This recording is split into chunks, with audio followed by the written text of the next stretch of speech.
raised concerns over increase in cult groups. Southfly MP passes on. And Manus Asylum seeker pleas for freedom.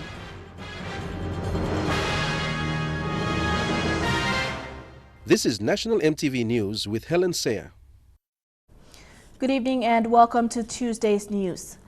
The noticeable increase in the reported number of cult groups in the Morobe province has prompted Morobe Governor Kelly Naru to call for a society-wide debate over whether the constitutional right of religious freedom should be reviewed. Groups that profess variations of Christian-like beliefs but prey on the ignorance of their members have become a source of concern in isolated rural areas.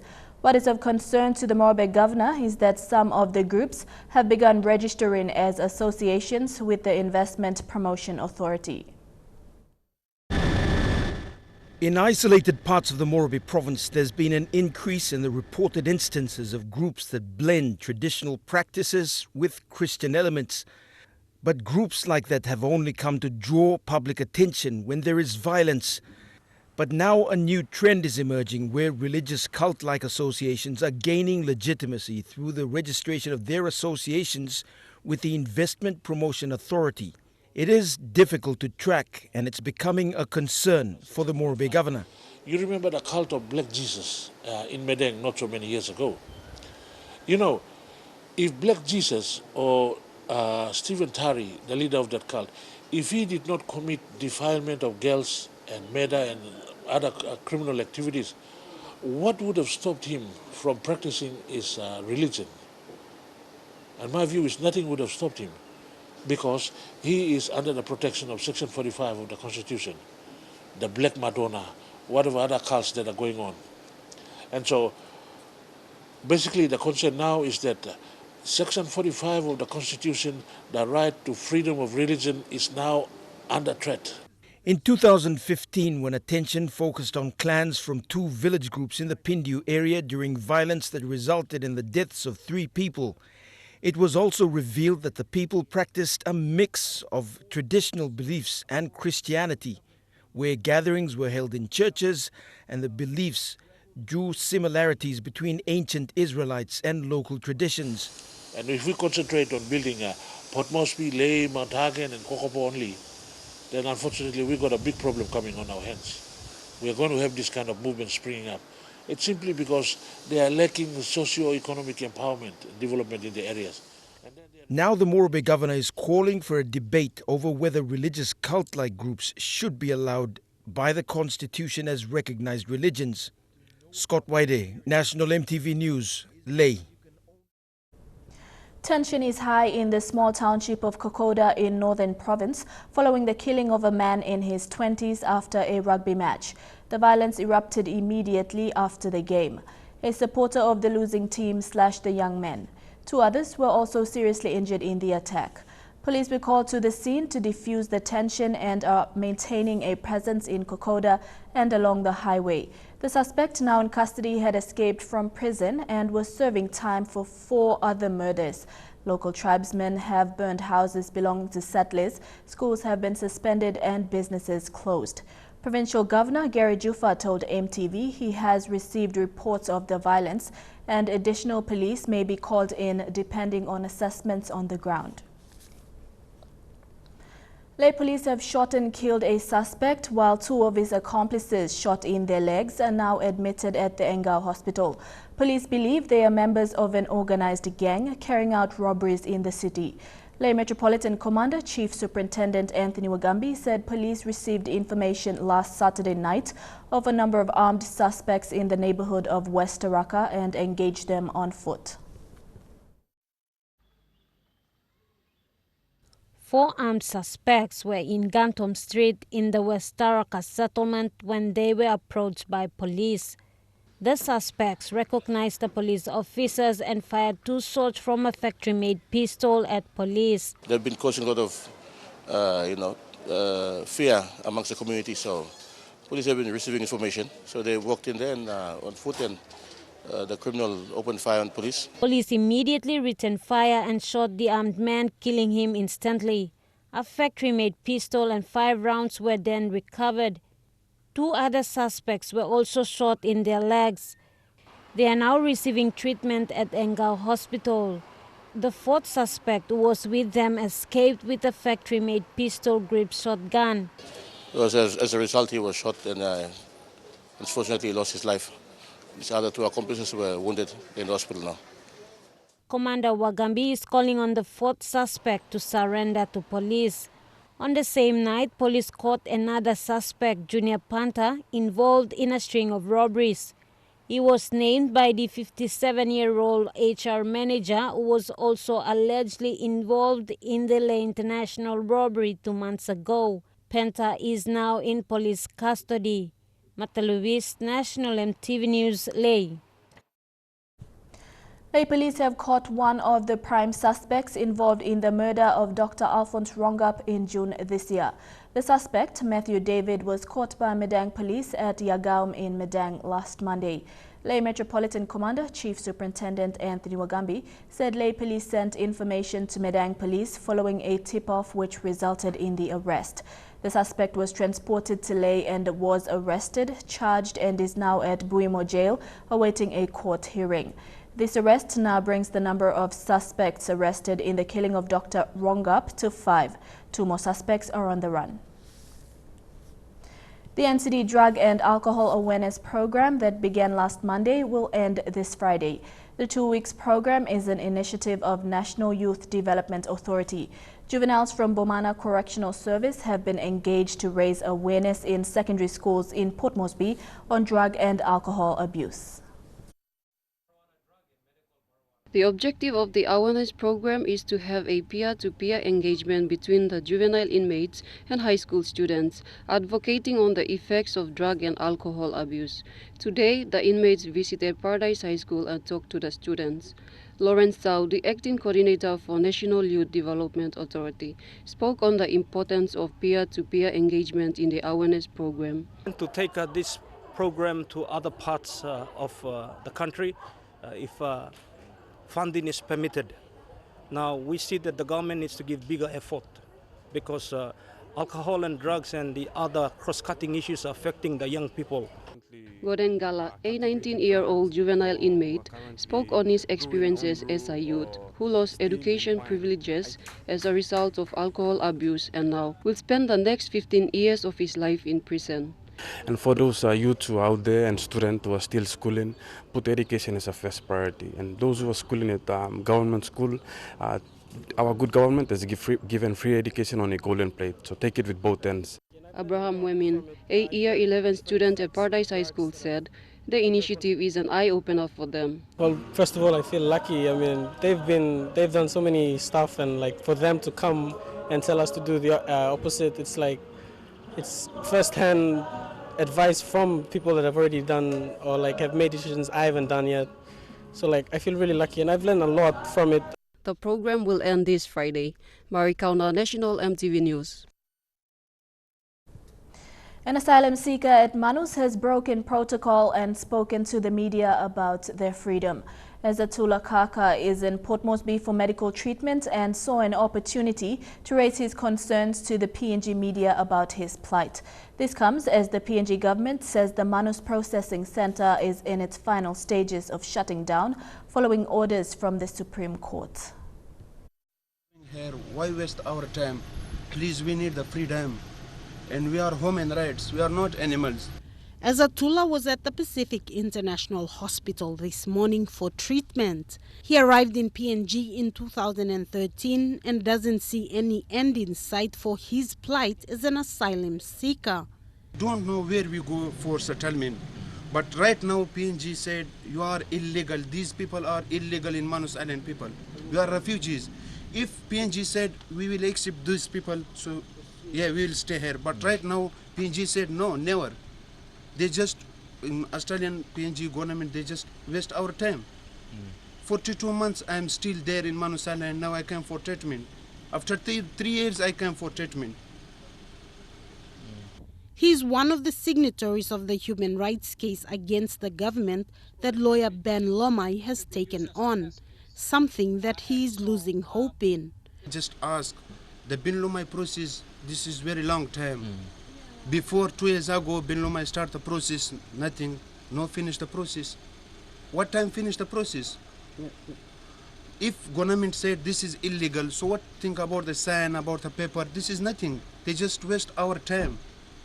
Everyone, young people, everyone thinking about the family, everyone need the freedom. Azatullah is a professional kickboxer who has competed in world championships. He left his home in Pakistan for Australia in 2013 and was then sent to PNG. He has not given up on his dream to become a world champion in kickboxing and continues to train every day. See me, I am professional kickboxer.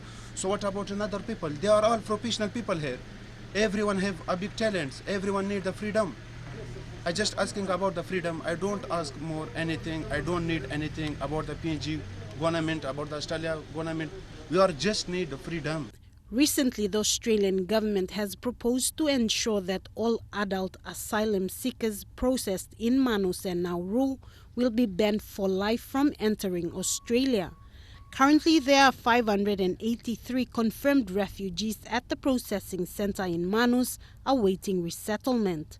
So far, 24 asylum seekers have decided to settle in PNG, while others are waiting for a third country.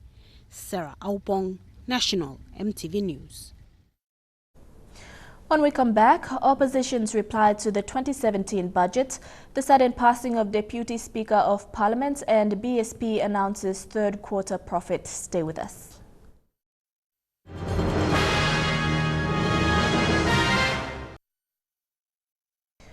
Welcome back. The budget response for the 2017 national budget was given in Parliament this afternoon.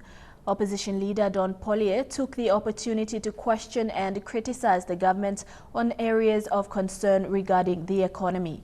Mr. Pollier said the government had loose ends regarding the debt to GDP ratio, foreign reserves and cash flow. He said there were no clear indications in the budget on where the revenues from the PNG LNG project were. The Bank of Public reports at the end of September this year a 19.7 billion, very similar there. That projects a 21.6 billion debt in 2017, without taking into account SOE or state entities and off-balance loans or debt build-up, Mr. Speaker. The Bank of Public figure will increase when the stock of debt added. The International Monetary Fund, IMF, in the 2015 Article 4 report, declared that the PNG government's official government debt stands at 56% to GDP. That's a very big statistic. 56, and the government is claiming 28. Big disparity there. The opposition is very concerned that the government is taking a very lax and complacent approach to this interesting trend in inflation. The effects of the rising inflation is that the kina depreciates more and faster, hence the cost of imports is much higher and consequently discourages local production and exports of PNG made products. This in turn continues to put upward pressure on inflation, making life more miserable and less affordable for ordinary Papua New Guineans. Ordinary Papua New Guineans, they're the first one to suffer immediately. The grassroots are worse off. Mr. Speaker, the best strategy to alleviate this dilemma is to create an influx of hard foreign currency and business into Papua New Guinea. But the 2017 budget doesn't create that. It doesn't say anything about it. The budget is very oblivious and there's no permanent solution to arresting inflation. Look at the $200 million declared Suez syndicate. That only solves just a temporary solution. Another prominent Papua New Guinean has passed away. Deputy Speaker and member for Southfly, Aide Ganassi, passed away this morning.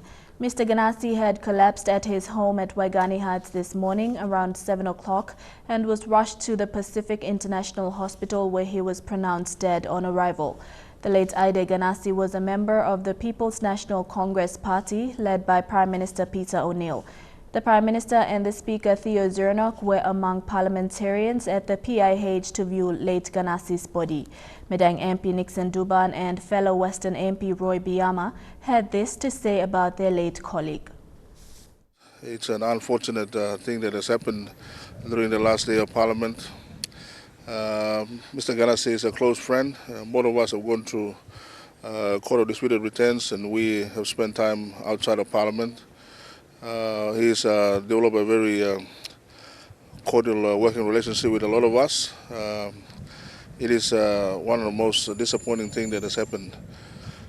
I, again, on behalf of our people, truly saddened that we have lost one of our true leaders who have spoken at great length for the good interest of our people of Western Province, and he will be remembered greatly by all our colleagues and our people of Papua New Guinea.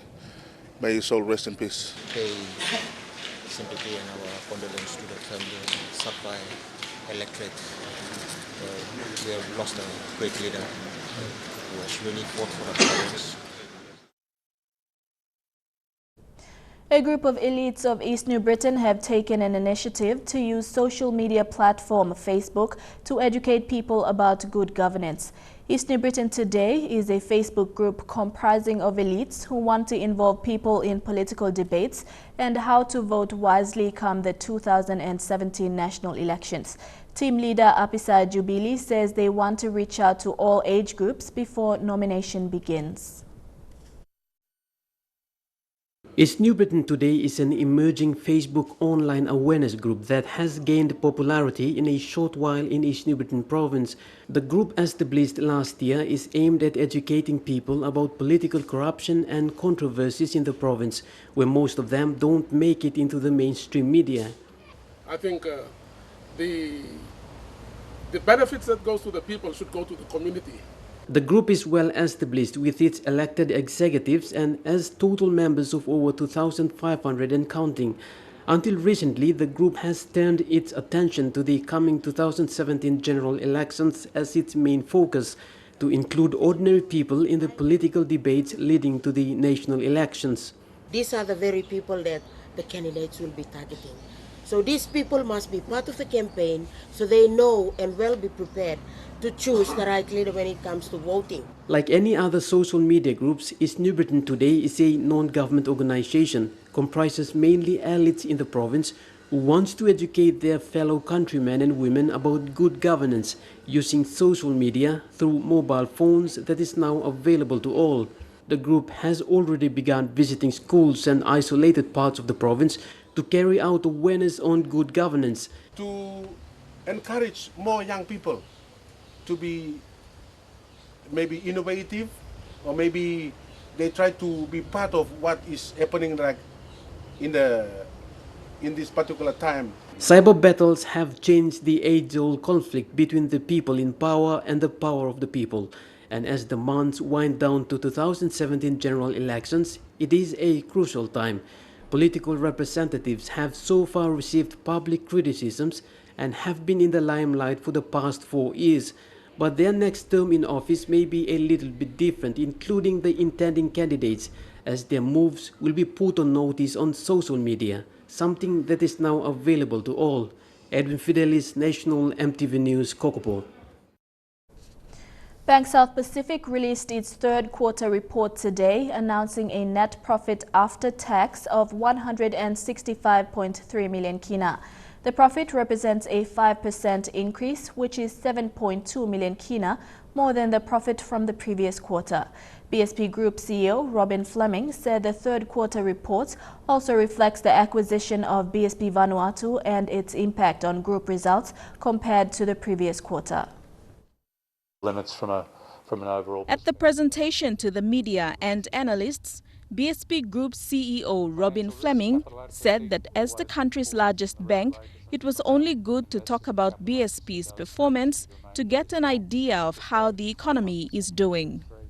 The bank achieved some sound financial growth and good income. Total revenue increased by 5% to 456 million kina. Net interest income increased by 14 million kina. Mr. Fleming said despite the tough economic situation, there was no major migration to come under a stress category, adding that shareholders will be getting profits. With the interim dividend and the full dividends payout ratios, we're passing on 70% of that net profit after tax to our shareholders, who are predominantly Papua New Guinean. On the balance sheet, the bank's total assets increased by 4% to 20.5 billion kina at the end of the third quarter, with the inclusion of Vanuatu assets into the group. Some activities of the bank included maintaining sub-branches. One of the concerns raised by Mr. Fleming is the continued pressure of maintaining security and operations of rural BSP sub-branches because of law and order issues. We can't always say to the law enforcement agencies you should have police outside every area, but equally the communities have to recognise that these are areas, facilities that are provided for the community, and we really look for community leaders to talk to us about how best we can deal with these issues. And the last thing we want is for staff in remote areas, 2 or 3 staff, as we found down at Paddy Paddy in Milne Bay, where they're essentially held hostage for a small period of time for what is a small amount of money, and from our perspective it then puts at risk banking services. Deli Waigeno, National EMTV News. And now looking at our finance news, the kina closed unchanged at $0.3155 in the interbank markets. At Bank South Pacific, your kina was buying $0.3080, $0.3959 Australian dollars, $0.2758 euro and 31.84 Japanese yen. Looking at commodity prices at New York close, gold, coffee and copra closed higher, while cocoa closed the day lower.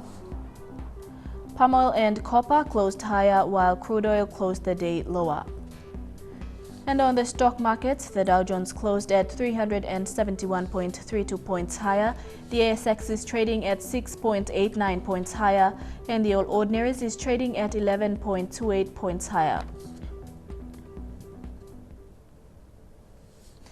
National EMTV News continues after the break. Don't go away.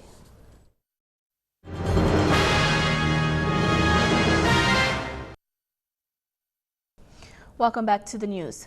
4 acting judges were appointed full-time judges at the Government House in Port Moresby. Acting Governor General Theodore Zurnock signed the oaths during their commissioning today. Eric Harupma with this report. Following a meeting of the Judicial and Legal Services Commission Chairman Anopala, today announced the following appointments: 2 new judges of the National and Supreme Court, 4 acting judges of the National Court, and Deputy Registrar of National Court. The 2 judges of the National and Supreme Courts are Justice Jeffrey Leonard Shepard and Justice Errol Terence Folds.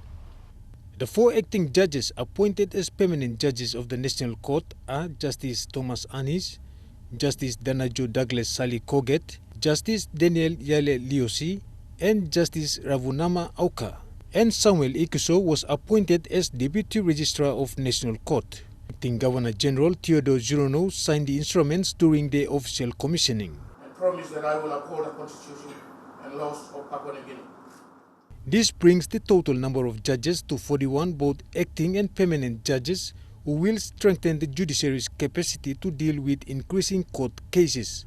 The reappointment of judges will continue to administer and deliver justice services to the people of Papua New Guinea.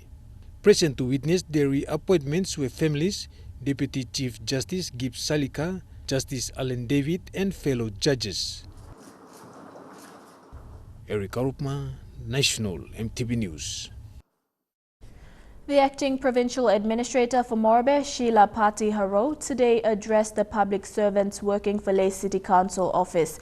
The message was to bring order and discipline into the public service in order to serve the need and interest of the public.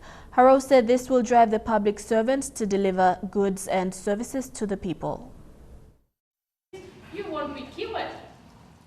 Addressing a room full of public servants working for Lae City Council today, the acting administrator called for discipline and order. Haro highlighted 7 points public servants should consider which include time management, roles of a public servant, and the oath signed to serve as a public servant. We have signed up, to be a public servant and to serve the government of Papua New Guinea and serve the people of Papua New Guinea. The acting provincial administrator for Morobe has given out a list of instructions to all public servants from the provincial level to the local level government. Arau says the top 5 of the list include the executive governance and management preference.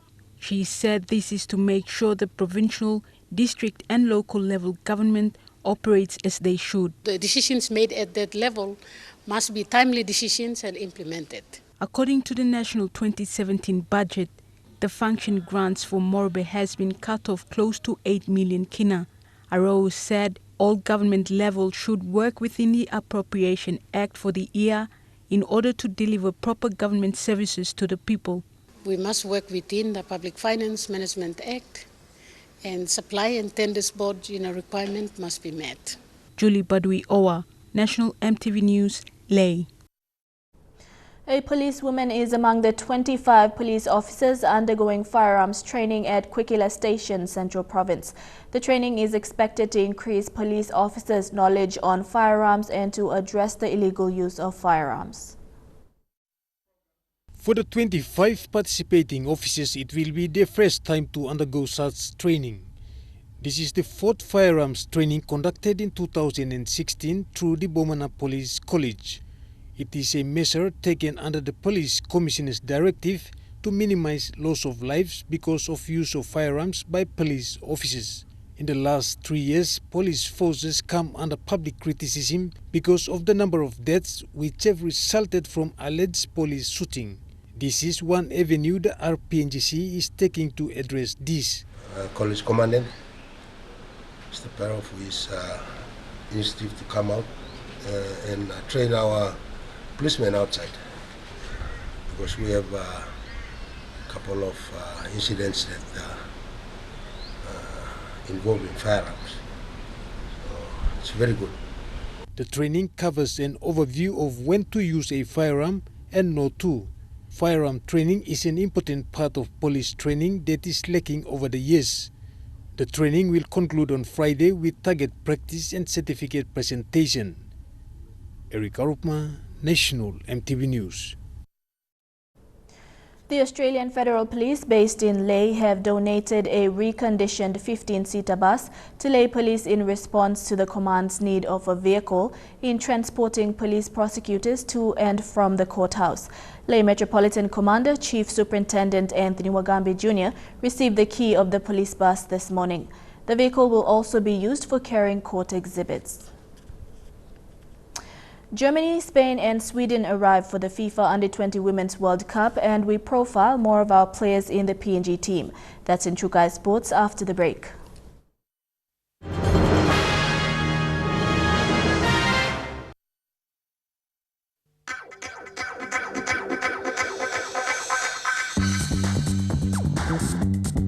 Chukai Sports.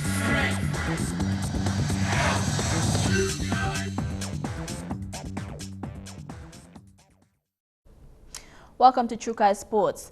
In football, Germany, the 3-time champions of the FIFA Under-20 Women's World Cup, arrived in Port Moresby today.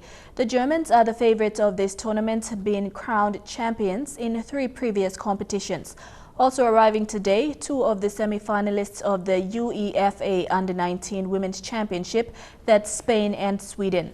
Spain and Sweden will mark their second appearances in this tournament, both teams having a vast number of players who participated in the European Championships and World Cup. North Korea, also known as the Democratic People's Republic, is another team that arrived early this morning. The team boasts an incredible record at the FIFA Under-20 Women's World Cup, marking their 6th appearance. Dubbed as one of the globe's most successful in the competition, Korea DPR will undoubtedly enter this competition as one of the favorites as well. Meanwhile, the PNG Under-20 women's team has come a long way since their first ever international match against Japan in May. The final squad, only announced 2 weeks ago, has undergone many changes under head coach Lisa Cole. As for the players, although nervous, they are in good spirits ahead of their game against Brazil on Sunday. Jeremy Moggy spoke to some of the players last night. Civic. 19-year-old Elian Manup from the East Civic province is one of the 21 young women who has made it into the final PNG squad. Formerly a striker, she has played a number of positions throughout the course of the many friendlies that she has played for the country. But now finds herself as a holding midfielder on perhaps the world's biggest stage for her. And she admits there are nerves. I feel I'm a straight to play. Sometimes I'm nervous, but I'm also talking to say. I'm contributing play, no I'm to play. She feels, however, that the team has grown mentally and are physically tougher than when they had their first hit out as a group. Another young player is Hilda Nake, who is one of the newer members of the Cole outfit. Having traveled to South Korea, the United States and New Zealand, this young lass had a surprising tale to tell. Big player lines of play. Wirawama, one player David Muta. Also, I'm Saluki Mall, I also play. So, me also play. Me play one time. So, place because I was being played close to so me play. Me start the game, me plastic rice ball. Plus I make him plastic rice, make him all skin boko konas Islam plus I play long. Rolling around and plus I play. Me start so me play loads la ball.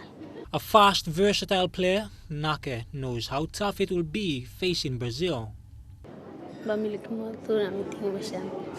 We must play strong. Make him all amamas, give best the milo play. And that sentiment is shared by Manup. Big play change then. Because last year I play now I play. Last year I just play like possible or kick him number out.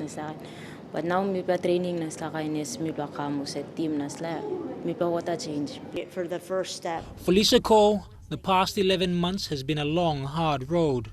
And now, as her charges reach what is most likely the pinnacle of their careers, she remains steadfast in her commitment to seeing the team do the nation proud, regardless of the results.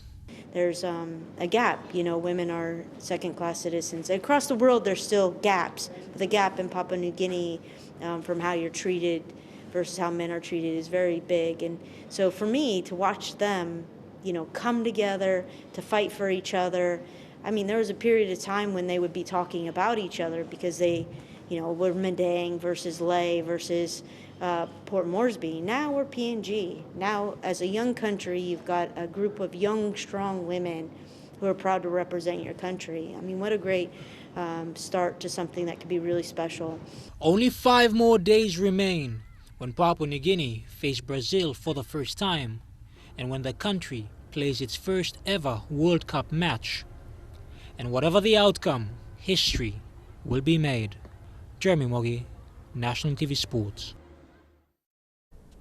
FIFA World Cup is the pinnacle in football, and the PNG Under-20 women's team will be the first team ever in PNG football history to make an appearance. Coach Lisa Cole says the 21 women's squad have moved away from playing as an individual, and they are now more structured, and team effort is evident in all the friendlies they have played in. With just 4 days to match day, the coach shares her insight of the team and what they represent for the country. World Cup, it's the best teams in the world, not the best teams in OFC, not the other islands. So it's a big jump for a lot of these players, but I think over the course of the year we've had a lot of success getting them prepared from a confidence standpoint. But you can't just flip the switch and be like, we're ready. What we're really looking to accomplish in this World Cup is to set the standard for where Papua New Guinea women's football should be. and the funding that should be put towards it, the programming that should be put towards it, and to get these guys ready to qualify for the next U20 World Cup on their own. Can we qualify by beating New Zealand and the other teams in OFC? And I think that's really, half of this team will be back to do that. So between now and then, can we put together a program that leads to success over time, not instant success? Trukai Sports continues with football. The couples in Malaysia for their friendly matches against the host country and Iran. Stay tuned.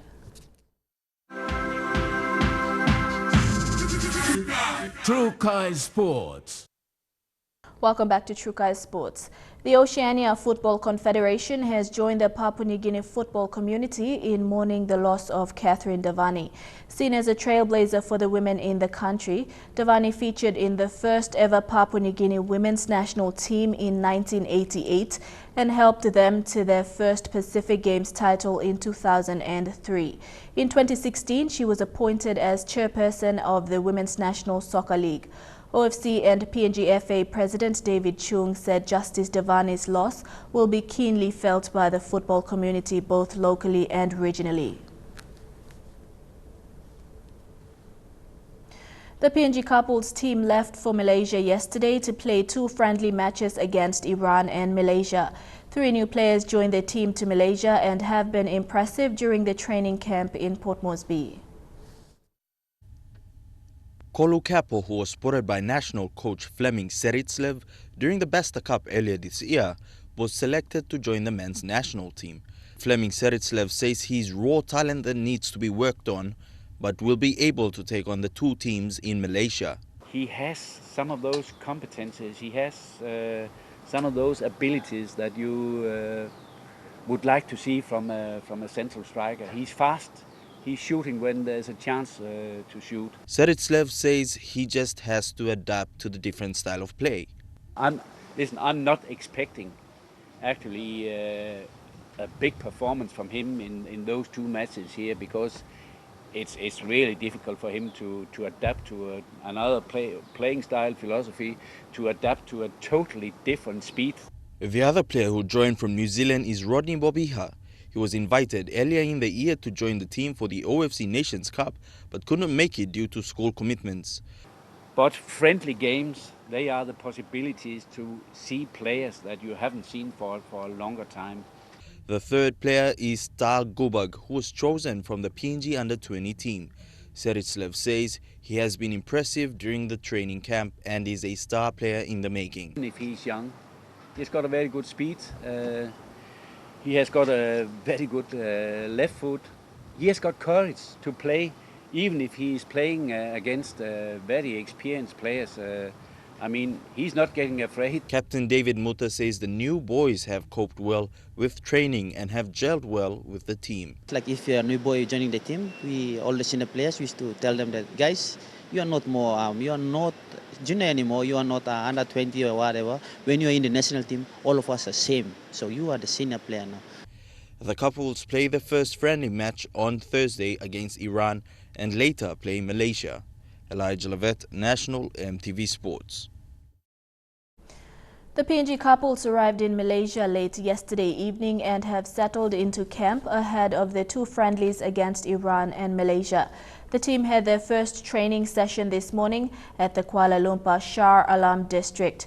With the support of the PNG Malaysia community in Kuala Lumpur, the team is very much looking forward to their first match encounter against Iran on Thursday and Malaysia next week, following the OFC and AFC agreement.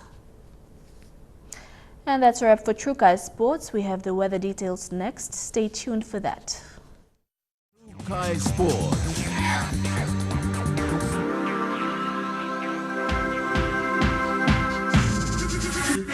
Trukai Sports. The weather details are proudly brought to you by Dulux Weather Shield. Worth doing with Dulux.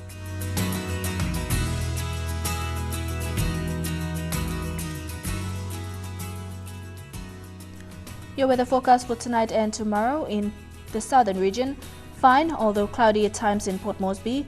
Fine weather in Daru, Alotau and Popondetta, and cloudy in Kerema. In the Momase region, fine although cloudy at times in Leh. Fine weather in Medang, Wewak and Vanimo. In the New Guinea Island region, fine in Lorengau and Kimbe, mostly fine in Kavieng, passing light showers in Kokopo and Rabaul and passing showers in Buka.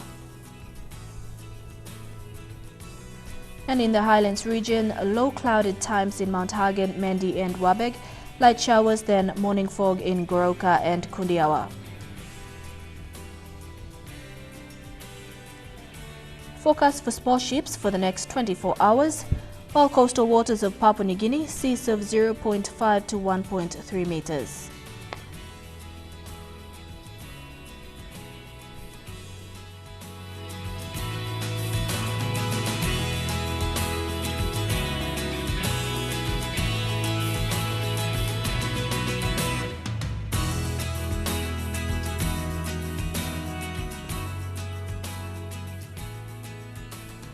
Ocean forecast for PNG areas in the Coral Sea. Seas light with northeast to southeast winds at 10 to 15 knots. In the Solomon Sea, seas light with northeast to southeast winds at 10 to 15 knots. In the Bismarck Sea, seas light with northeast to northwest winds at 10 to 15 knots. And in the Pacific Ocean, seas light with northeast to east winds at 10 to 15 knots.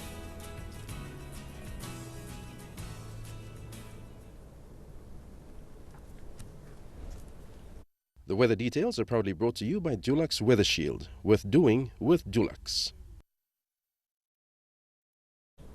And before we go, by this time tomorrow, we should know who the next president of the United States will be. Ballots will start pouring in America tomorrow. Already 40 million have voted. For those who are still making up their minds, the candidates have these final messages. Do you want America to be ruled by the corrupt political class? Or do you want America to be ruled again by the people? Hillary Clinton's only allegiance is to herself, her donors, and her special interests. My only special interest is to you. Believe me, is to you. That's why I'm doing this. There is a clear choice in this election. A choice between division or unity, between an economy that works for everyone or only those at the top, between strong, steady leadership or a loose cannon who could put everything at risk. Now recapping our main stories for tonight. Serious concerns over increase in cult groups. Southfly MP passes on, and Manus Asylum seeker pleas for freedom.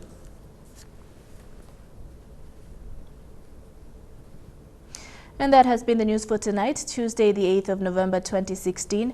On behalf of the entire EMTV News team, thank you for your company. Good night.